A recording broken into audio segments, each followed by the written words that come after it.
National Weather Service in Pleasant What? Hill has issued a severe thunderstorm warning for northwestern Sheridan County, north central Carroll County, southeastern Livingston County, until 11:45 p.m. At 11:08 p.m., a severe thunderstorm was located 10 miles north of Brunswick, or 12 miles southwest of Marsh Line, moving southeast at 25 miles per hour.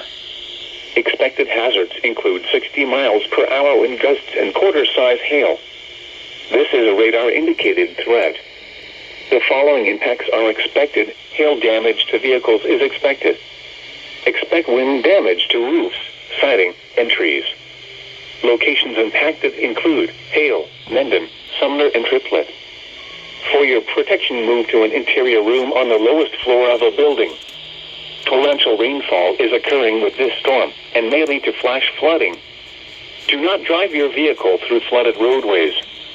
Repeating, a severe thunderstorm warning has been issued until 11:45 p.m. for the following counties in Missouri: Carroll, Sheridan, and Livingston.